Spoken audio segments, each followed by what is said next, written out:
Welcome. In front of me is a SHARP B10, and today I'll show you how to transfer photos, videos, or any kind of file from the phone to an SD card. And to get started, you want to open up Files app. So let's find that wherever it is. So manage the file manager, as you can see right here. Grant whatever it requires. And once it's open, you will have the option from between the two storages, so the phone one and the SD card. And my files or photos that I want to transfer are on the phone, so that's what I'm going to choose. And if you haven't inserted the SD card before, it will most likely be located on the phone as well. And from here, find your files. So if you're looking for your photos that you have taken with the device or videos, they will be located under DCIM file folder. So right here, also that's where the photo that I have taken is located at. So if I tap on it, you can see it's just a background right there. So once you find it, you can select it, which I'm gonna go to it. I'm also gonna show where you can find other files if you don't know. So download folder will have everything that you have downloaded through a browser, or also I think from email addresses. So if you're using email on the phone and you download something, it will probably be located right here. I have nothing here, so that's why it's empty. And screenshots that you have taken with the device will be located under pictures.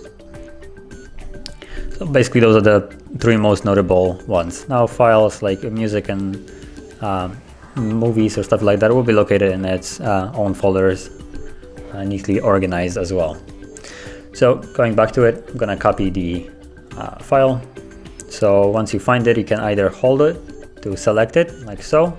You'll see that it's selected by the blue mark right here.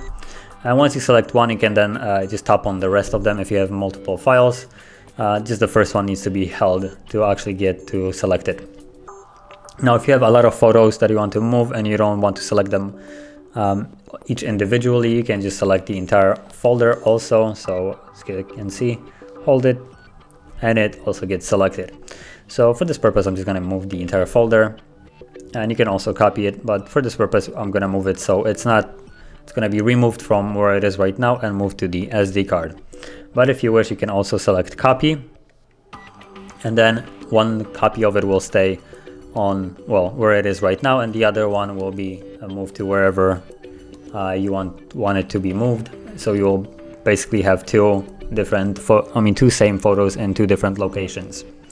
So I'm just gonna select move like so, and then you get a pop-up. Now make sure if you're trying to move it out of the phone to a external storage like the SD card, that you change to it. So you can see that right now it's phone storage. Tap on the drop down menu and select SD card, and you will have, well, for me it's only 3 folders, you might have more, but you can move it right here. You can also add a folder by tapping right here. So add a new folder, you can name it whatever you want. So for instance, I could name it DCIM. Hopefully it will allow me to create it. Okay, there it is. And then you can go into it and tap on the OK that you want to move it right over here. And you can see that right now we're in still the SD card, and that folder that I have created, the DCIM, is here, and the camera folder, and then the image that I have captured is still here. But because I moved it, it will not be found anymore in the phone storage. So if I go to the phone and back to the DCIM, as you can see, it's empty here. That's due to the moving process. But you can basically do that with any other file. It doesn't need to be photos, so keep that in mind. And yeah, if you found this video helpful, don't forget to like, subscribe, and thanks for watching.